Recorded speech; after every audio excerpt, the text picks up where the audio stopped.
गिरवरधारे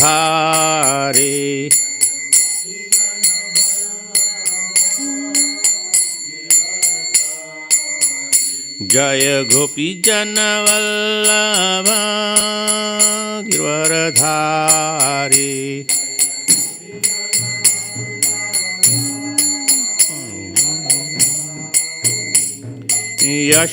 यशोदानंदन व्रज जन रंजन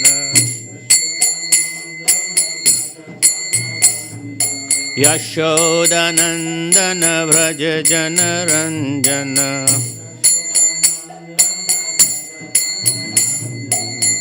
यमुना तीरा वनचारी यमुना तीरा वनचारी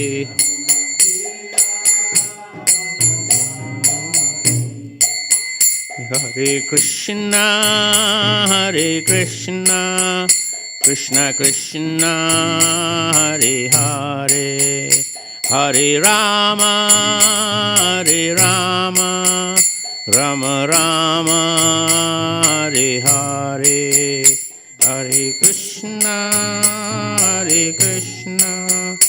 कृष्ण कृष्ण हरे हरे हरे राम राम राम हरे हरे हरे कृष्णा कृष्ण कृष्ण हरे हरे हरे राम राम राम हरे हरे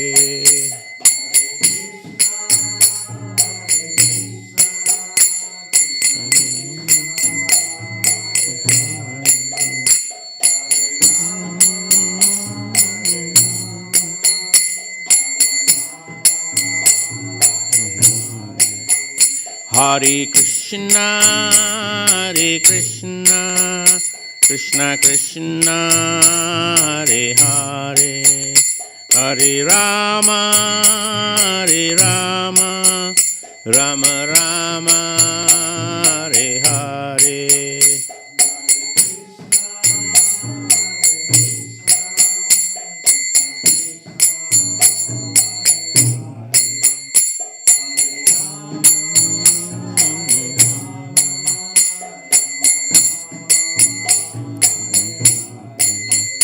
हरे कृष्णा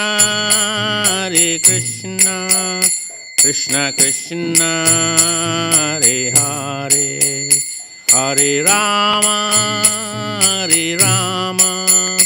राम राम हरे हरे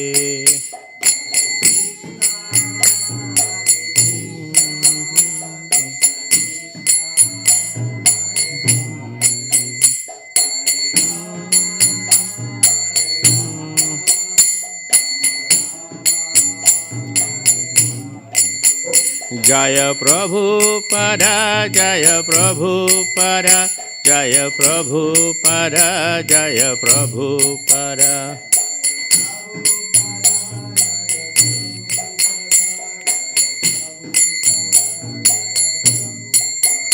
जय प्रभुपद जय प्रभुपद जय प्रभुपद जय प्रभुपद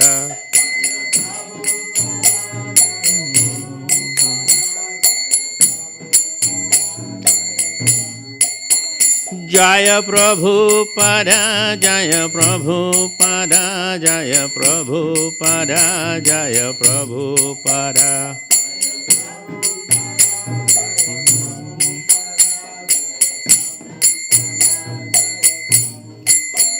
जय गुरुदेवा जय गुरुदेवा जय गुरुदेवा जय गुरुदेवा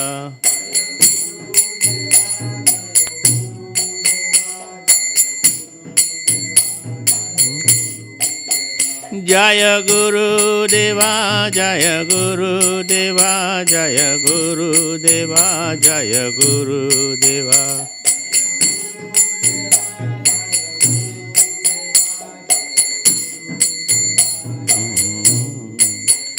Nitai Gaur Hari Bol, Hari Bol, Hari Bol, Nitai Gaur Hari Bol. Hari Bol, Hari Bol, Nitai Gaur Hari Bol. Jayom Vishnupad Paramahamsa Parivagacharya Ashtodhar Sri Srimad A.C. Bhakti Swami Srila Prabhupada ki jai. Jayom Nitya Lila Pravishtam Vishnupad Paramahamsa Parivagacharya Ashtodhar Sri Srimad Bhakti Siddhanta Swar Thakur Prabhupada ki jai. Ananta Koti Vaishnava Brinda ki jai. Namacharya Sri Laharidas Thakur ki jai. Sri Rupa Shishanatan Bhata Raghunath Sri Jiva Gopal Bhata Dasa Raghunath Sad Goswami Prabhu ki jai. प्रेम से कहो श्री कृष्ण चैतन्य प्रभु नित्यानंद श्री अद्वैत गदाधर श्रीवासदि गौर भक्त वृंद कीजिए। श्री श्री राधा कृष्ण गो गोपीनाथ श्याम कुंड राधा कुंड गिरि को दान कीजिए। ब्रजभूमि श्री वृंदावन धाम कीजिए। नवद्वीप मायापुर धाम कीजिए। जगन्नाथपुरी धाम कीजिए। गंगामाई जमुनामाई कीजिए। श्रीमती तुलसी देवी भक्ति देवी कीजिए। श्यामवेत भक्त वृंद कीजिए। हरिनाम संकीर्तन यज्ञ कीजिए। ग्रंथराज श्रीमद्भागवत महापुराण कीजिए। निताई गौर प्रेमानंदे। All glorious assembly devotees, all glorious assembly devotees, all glorious assembly devotees, all glorious Shri Guru, Shri Gauranga. Namaha Vishwadaya Krishna, relation with Bhakti Swarup Dhamara Swami, Namaha Swami, Namaste Saraswati Devi Gauravani Pachari, Namaste Susanavali Bhakshata Desatari.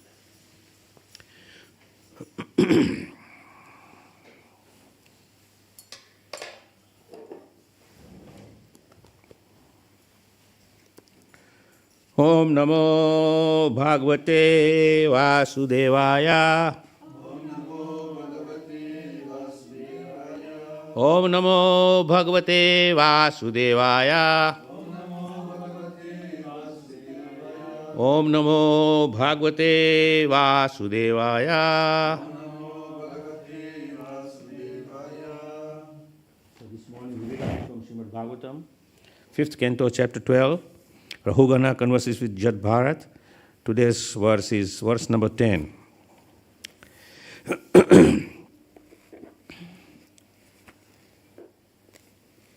Evam Krishnam Stulam Anur Brihad Yad Ascha Cha Saja Jivam Ajivam Anyat Dravya Swabhaya Vyasaya Kala Karma Namajaya Havi Kritam Dvitiyam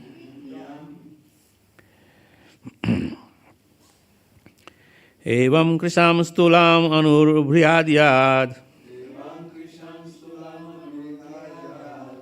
Asaccha Jaya Jivam Ajivam Anyat Ravya Swabhayasya Kala Karma Nama Jaya Vihe Kritam Dvitiyayam.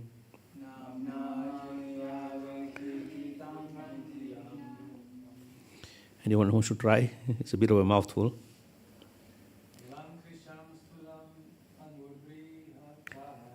Evam Krishnam Tulam Anur Brihadiyad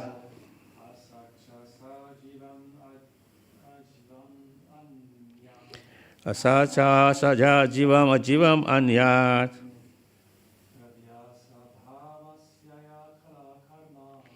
Dravasya Swabhavayasya Kala Karma Namna Jaya Yavihi Kritam Divyatam. Okay. Yeah. Evam Krishnam Stulam Anuriyadiyad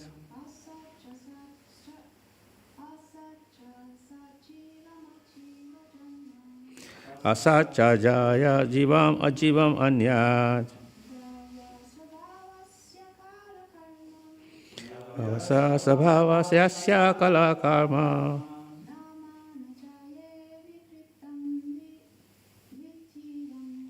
Nayana vihi kritam dvityam. Evam, thus, krisam, skinny or short, stulam, fat, anu, tiny, bryat, big, yat, which, asat, impermanent, cha, and, sat, existing, jivam, the living entities, ajivam, inanimate, lifeless matter, anyat, other causes, dravya, phenomena,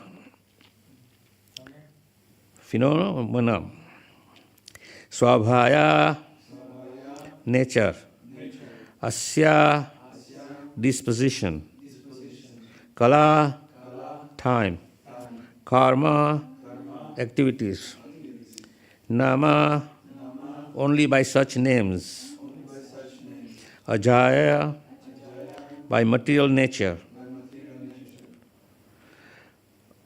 avehi, you should understand,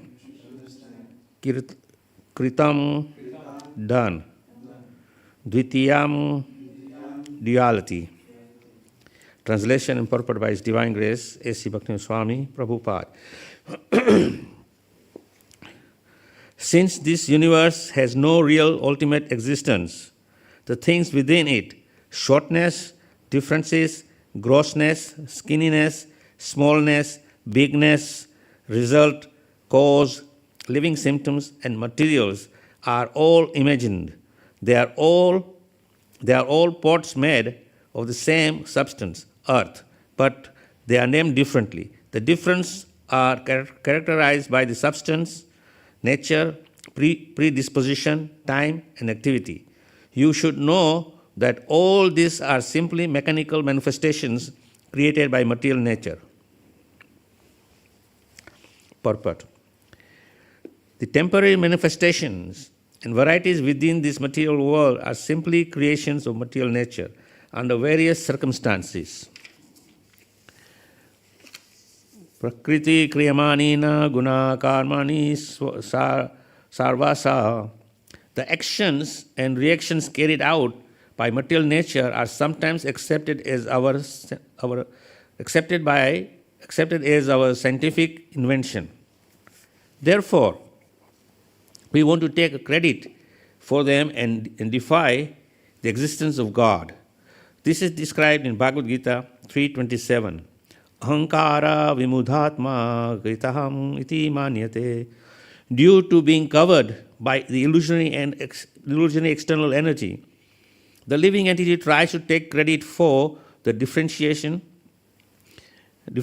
creations within the material world. Actually, all these are being created automatically by the material force set in motion by the energy of the Supreme Personality of Godhead. Therefore, the ultimate cause of the Supreme Person, as stated in Brahma Samhita, Ishwara Parama Krishna Sachidananda Vigraha Anadiradir Govinda Sarva Karana Karanam.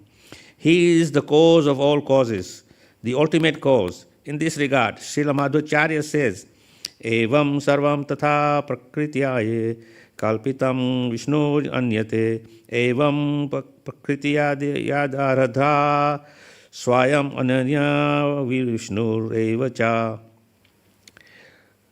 atha sarva sadascha tasme eva. Actually, the original cause is Lord Vishnu, but out of ignorance, people think that matter is the cause of everything.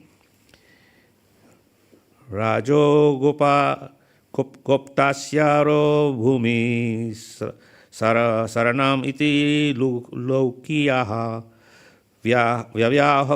vyavyaharo na yat satyam tvaya brahmanasya sarva vibhu.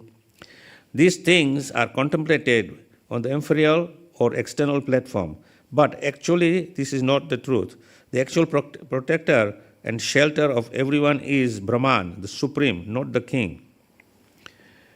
Goptri cha tasya prakritis tasya Vishnu swayam prabhu tva goptri tu prithvi na tvam gopta kristi smrte atha sarvasya se chaive gopatya harir aishvara sarva sabdhaye yascha sabda vritihi karanam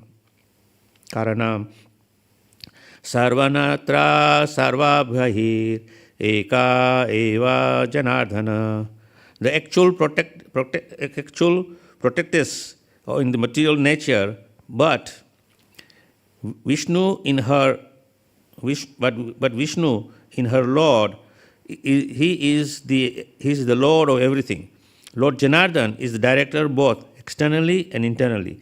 He is the cause of the functions of the words and what is expressed in all the sounds.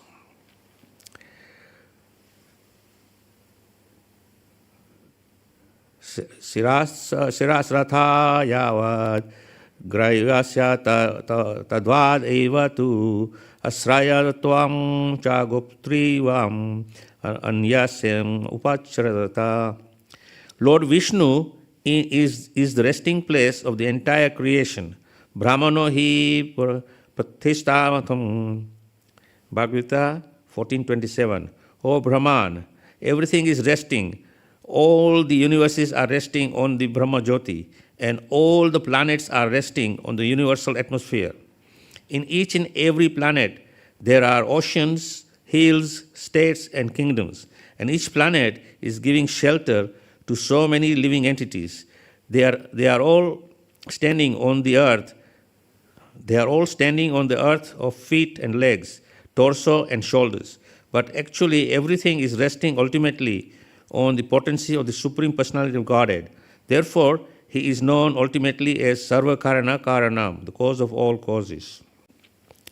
Om Jnana Primanandasya Jnananjana Salakaya Chakshusnulitam Yena Tasmai Sri Guruve Namaha Vanchakalpa Trubhyascha Kripa Sindhubhyecha Patitanam Pavanebhyo Vaishnavyo Namo Namaha.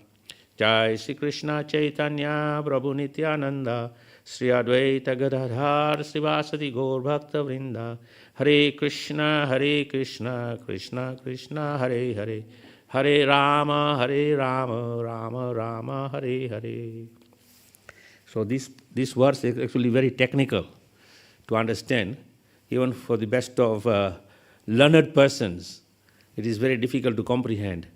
So here we are studying this verse, this section of Bhagavatam. We're saying Rahugana converses with Jad Bharata. Now, in the previous verses, we have the descriptions of Jad Bharata. That Jad Bharata appeared very much illiterate.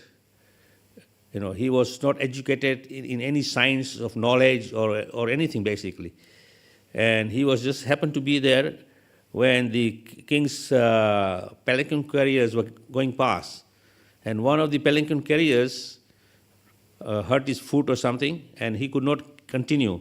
So the king ordered that he saw Jad Bharat there, although he was very unclean, but he looked very strong. So he said, "You are an able-bodied person, come, lift me." So of course, Jad Bharat carried him, and as he was carrying, the king was getting an uncomfortable ride, because every so often, Jad Bharat would jump up and down to avoid putting foot on an ant. Anyway, the point is that the king was getting a very uncomfortable ride. So the king got very, very angry. And when he got angry, he started chastising Jad Bharat. Now, Jad Bharat, being a self-realized person, he could understand the king is angry because he is in mode of passion and mode of ignorance. So he was forgiving. But then later on, we understand the actual advent of Jad Bharat was for the purpose to teach the king the science of self-realization and the duty of the king. So in this verse is continuing, Jad Bharat is now speaking very eloquent, very deep philosophy here, about creation and every aspect of creation. And one would think that Jad Bharat, who is an illiterate, he doesn't understand all these things. How he's speaking so much? And he's speaking these very deep signs. But of course, he is not just an ordinary person, he's a self-realized person. And we understand from scriptures that those who are self-realized, they are empowered by this transcendental knowledge from within the heart by the Supreme Lord. So similarly, in our own practices, we may come from all kinds of backgrounds, but if we simply practice devotional life and sincerely follow the process of bhakti, then all the imports of Vedic knowledge are revealed to you. That is that one verse saying, Yashya Bhakti Paradeva, where if one has implicit faith in the words of the Supreme Lord and his pure devotee, the spiritual master, then all the imports of Vedic knowledge are automatically revealed to him. Now, automatically revealed means it's just that all of a sudden Krishna snaps his finger and boom, it comes. But it's by having implicit faith in the words of Guru and Krishna. And then the Lord in the heart, he reveals this knowledge. Because, of course, the Supreme Lord is all knowledge. And because he is all knowledge, he can give perfect knowledge. And the living entity, the soul, is also Sat Chit Ananda, because he is part and parcel of the Supreme Lord. Therefore, he has also the capacity to understand full knowledge.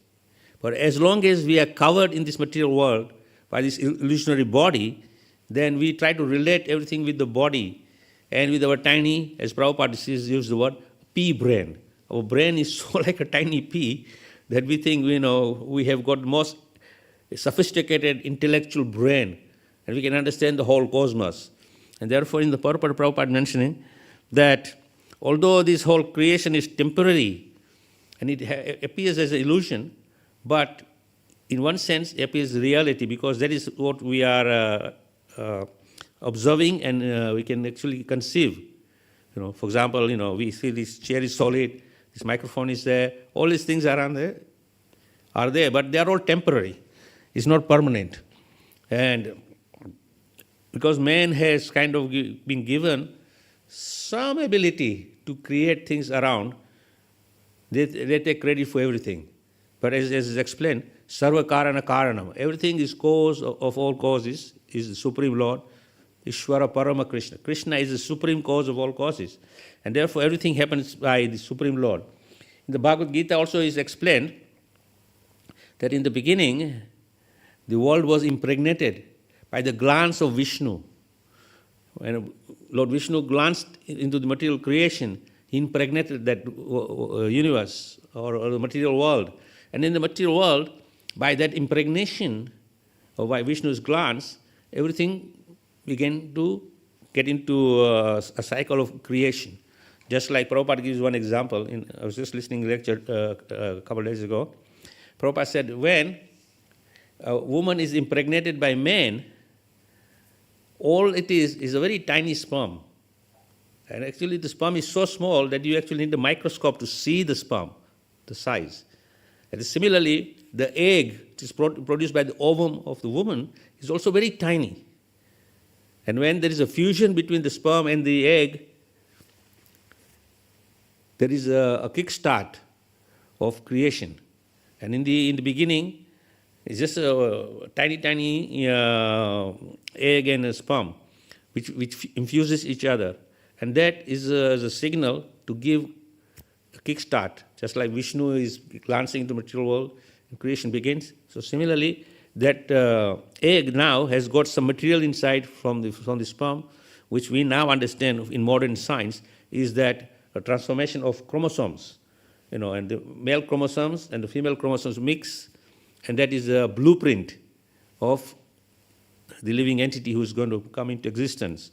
Now, depending on the blueprint, it could be a human being, it could be an animal, it could be a plant. Nonetheless, the process is the same. So Prabhupada is explaining that in the beginning, there is a division of cells, and they expand a little more, and And in the beginning, if you see the process of pregnancy, in the first week or the second week, you see a tiny clump of cells. But within that clump of cells is one very, very important aspect, is the soul and Paramatma. And they are the presence in that. And that is which is giving the ability to create the body. And then slowly, if you show the process, nowadays, of course, with modern science, you have all this technology where you can actually take photos in the womb of the embryo developing at different stages. And you see, slowly, a little head develops, little body develops, little hands come out. And in every aspect, a very complicated body is developed. Now, this all things doesn't happen by chance. Nothing happens by chance. So another example is given. Prabhupada is giving a lecture and he's saying, see this skyscraper? Of course, it was given in America. So he said, this skyscraper did not just come, boom, and appeared. He said, how did this skyscraper come? Because it's a complicated building. And in order to build, say, 50-story, 100-story building, you have to have a lot of knowledge of engineering and architectural drawings and the engineer and the skills. And after all these things are designed by the architect and the engineer puts things in place, of how much weight bearing is going to take here, how much load is going to be taken here, size, shape, everything. Then the contractors come and the laborers come and they start putting things together.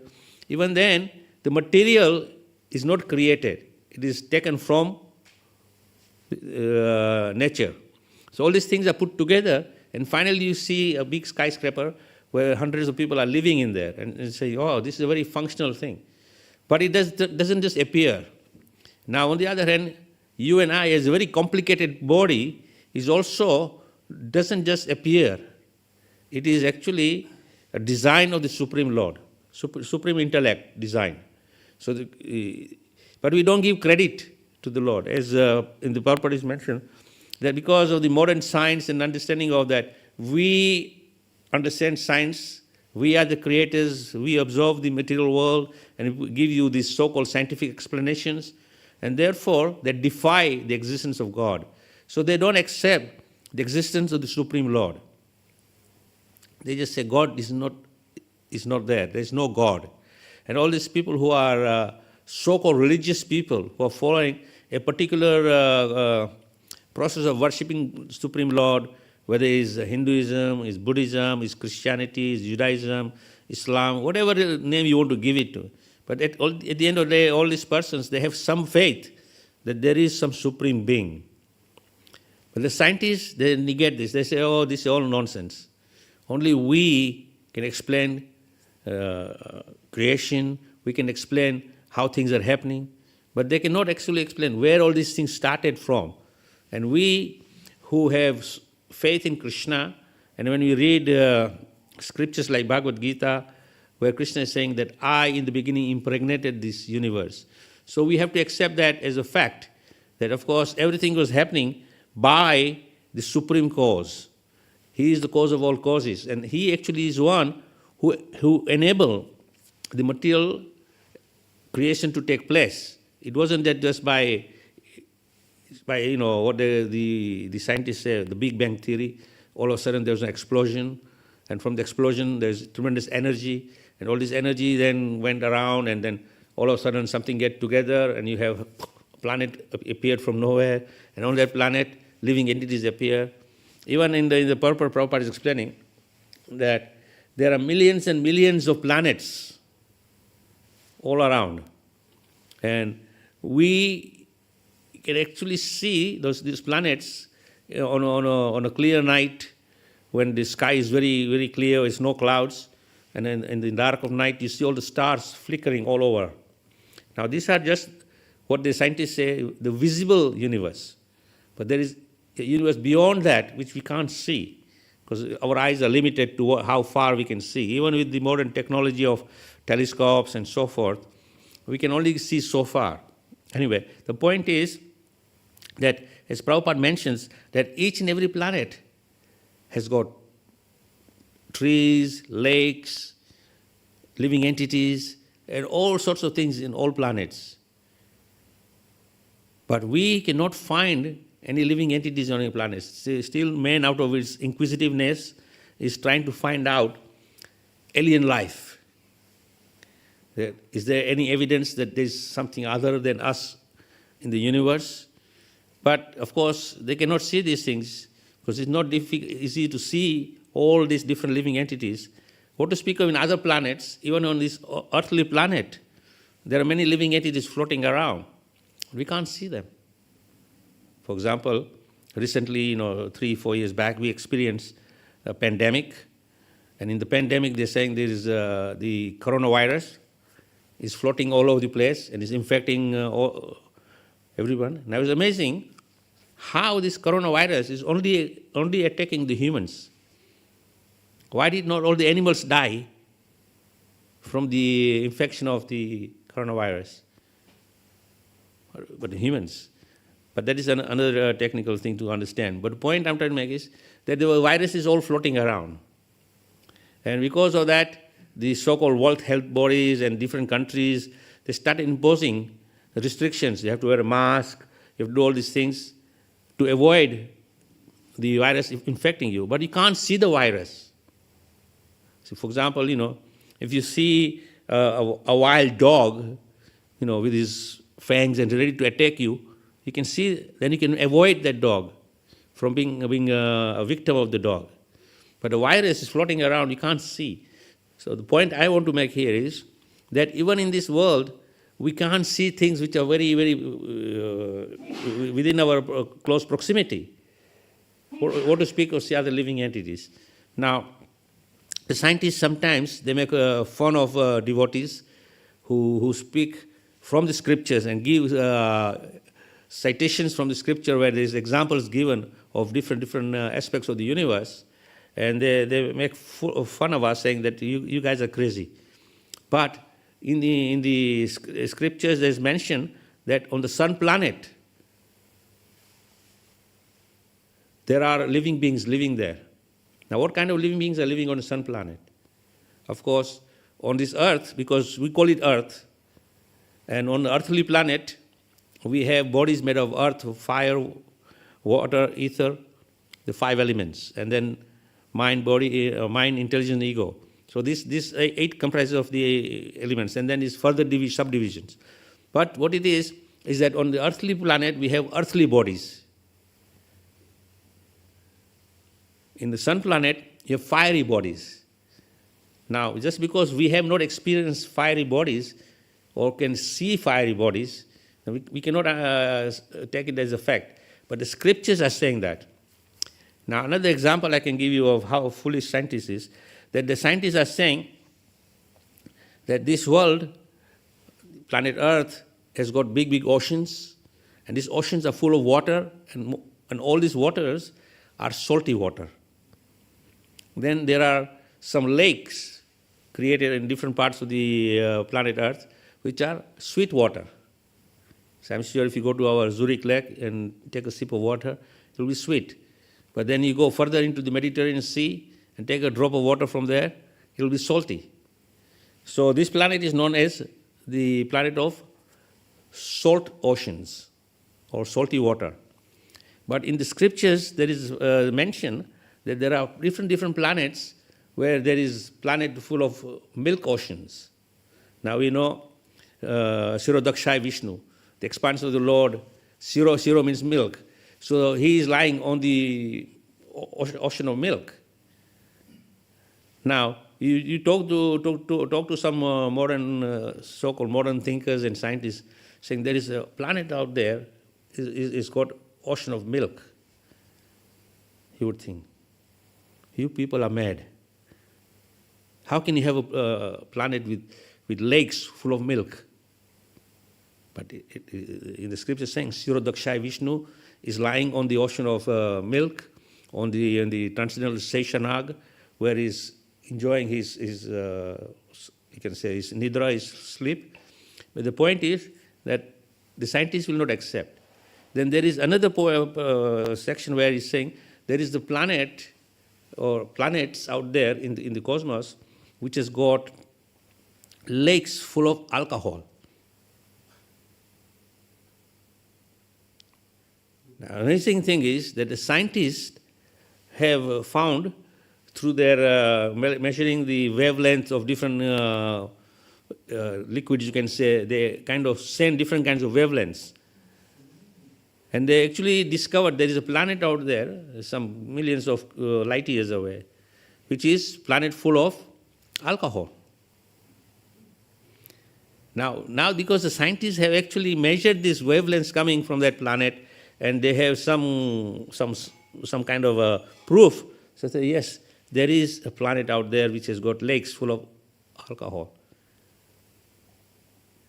So if they do further, but actually they will never get any signs of the ocean of milk, because that is Vaikuntha, where the Lord is living.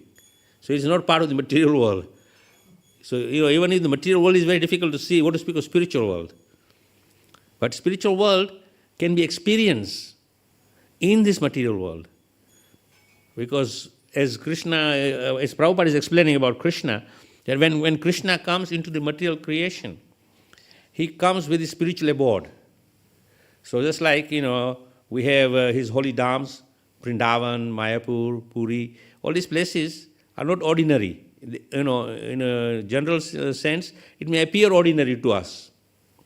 Just like, if you go to India, you go to Delhi, and then from Delhi you take a taxi to Vrindavan, there's a sign saying, "Welcome to Vrindavan," or "You are entering Vrindavan now." So you go to Vrindavan and you look at Vrindavan. So, well, I don't see anything different from all the other villages I saw on the way from Delhi to here. They look all the same, except maybe the different size and shape of buildings or color. But basically it's the same. The trees are the same, the people are the same, everything is the same. So what is special about Vrindavan? But Vrindavan is the holy dham. And it is actually a place where the Lord actually came and he performed his pastimes. And not only that he performed his pastimes, he's still performing his pastimes there now, as we talk. That his pastimes eternally, continually happening. Only thing is that it is away from our vision. We can't see it. And this concept we can understand a little bit is that when Krishna so-called made his exit from Vrindavan, when Akrura came to bring Krishna out of Vrindavan to take him to Mathura to do his next part of his lila, to annihilate Kansa. So when Krishna was leaving, all the gopis felt bereft of Krishna's presence.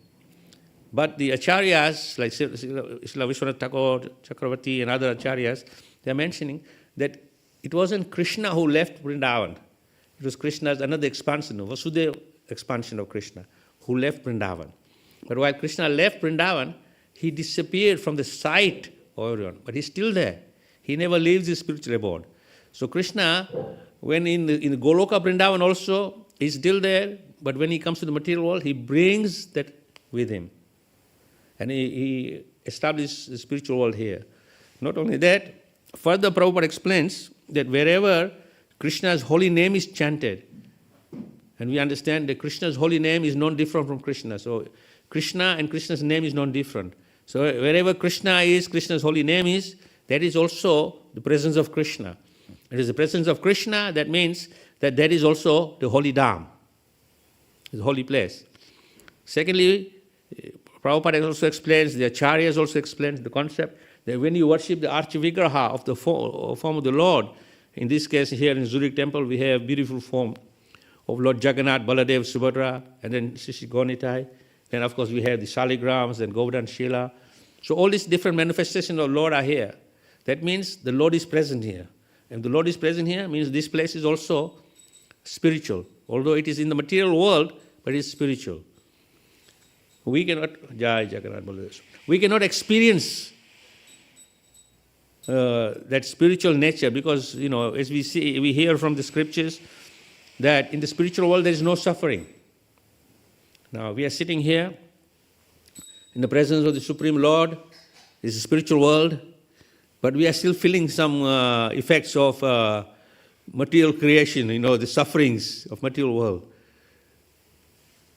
So one would think, if I'm in the spiritual world and spiritual world is free from suffering, why I'm suffering? but we haven't actually entered the spirit of the spiritual world. If you enter the spirit of the spiritual world, then you are free from the material world. Just like Bhagavad Gita, Krishna says to Arjuna, "Oh Arjuna, rise above these modes. Rise above, transcend them." So we also know that by practice of bhakti, we can transcend the effects of material world. And when you actually transcended from the material world, you may be in the material world, but you are not affected by the material world. Now this concept to understand is that I give this example that, sometimes, on a nice day, you may go for a walk to the Zurich lake, and then in the lake you see, many swans floating around.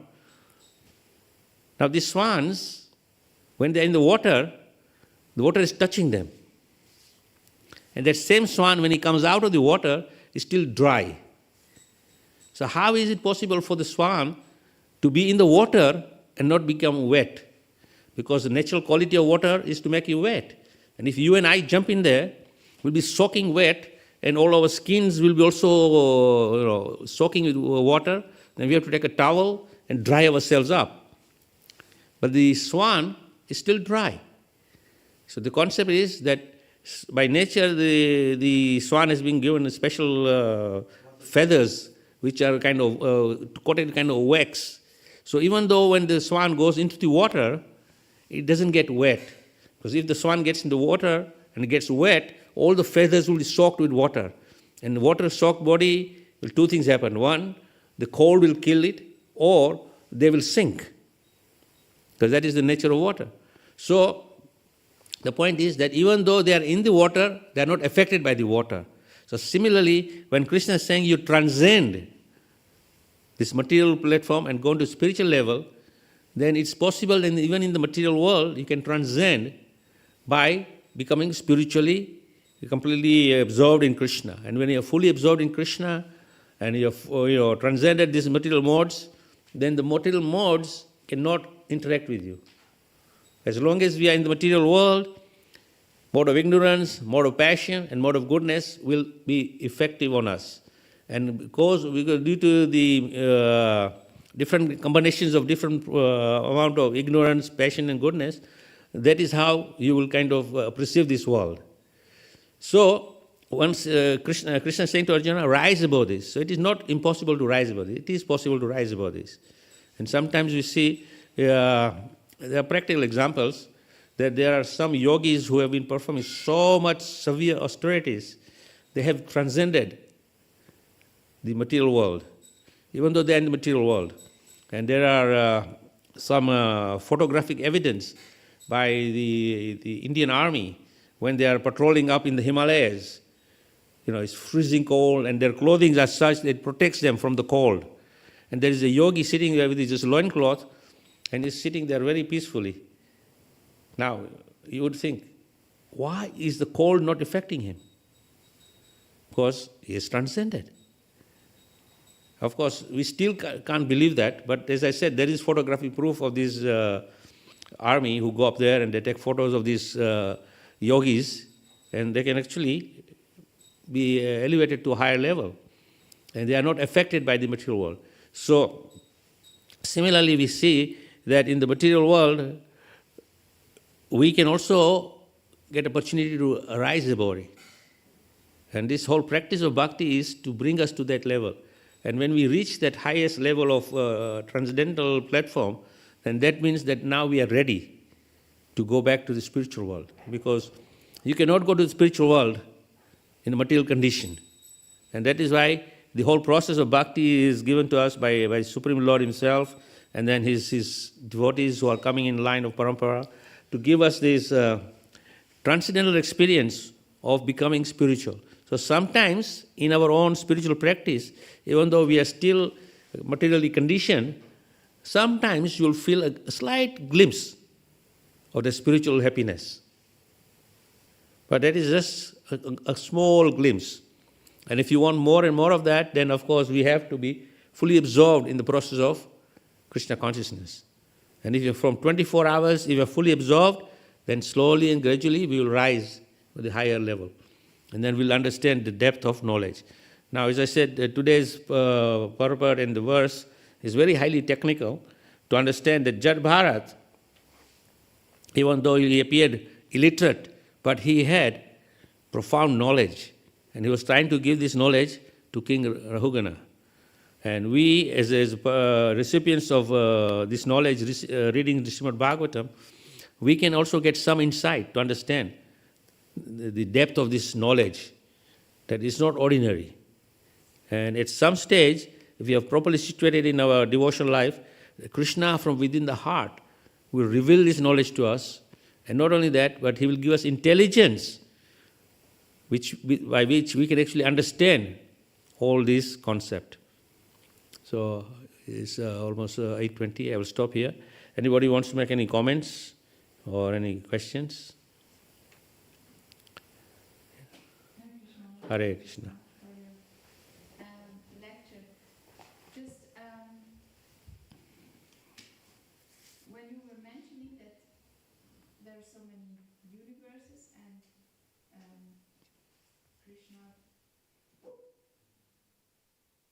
Krishna. You were mentioning so many universes and Krishna is entering into it, and how Krishna is disappearing from the eyes only from Vrindavan, but he's still there. I was thinking of all the associates of Krishna who are actually in the spiritual world, but they are also appearing in the universes, and there are innumerable universes where Krishna appears simultaneously. So I wanted to ask how these soul could be in different places at the same time also. Well, see, there are sections in the Srimad Bhagavatam which explains that the soul can also expand. Just like Krishna is expanding himself in different forms, and then in the Ishopanishad is explained, Om Purnada Purnam, that even though so many complete units come out of the Supreme Lord, he still remains complete and whole.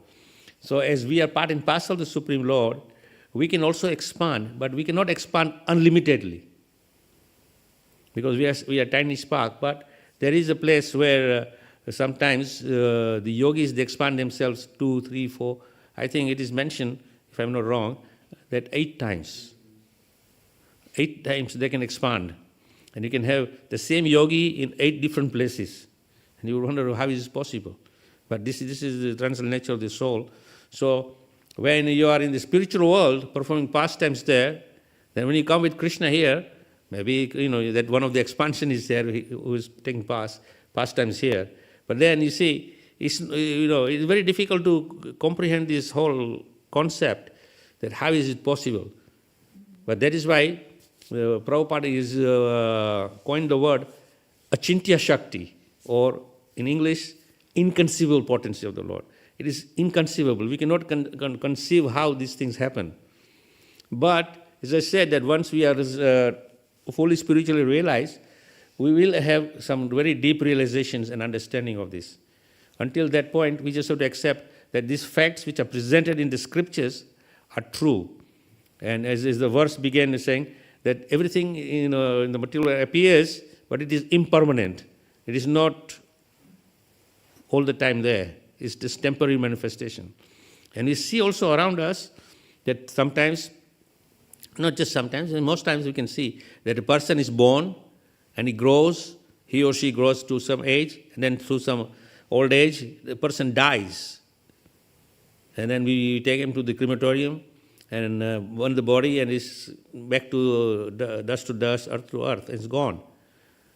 That person is not there. You may have memories of the video recordings, the photographs, all these things are with you, but that person is no more. So it's temporary. So the whole world is temporary. It's a reflection. But to understand this concept, we have to realize this point. Until we realize this nature of this world, we cannot understand it.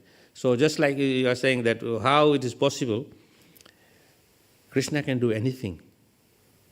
That is why it is called in Sanskrit Achintya Shakti, or in English language which you and I understand, it's called inconceivable potency or inconceivable energy of the Lord, which cannot be conceived with our material senses.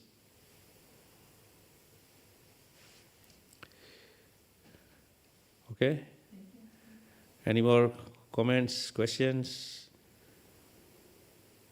All right, thank you very much. Jai Srila Prabhupada ki jai, Granth Srimad Bhagavad Purana ki jai, Nitai Gaur Premanande, Hari Hari Hari Bo.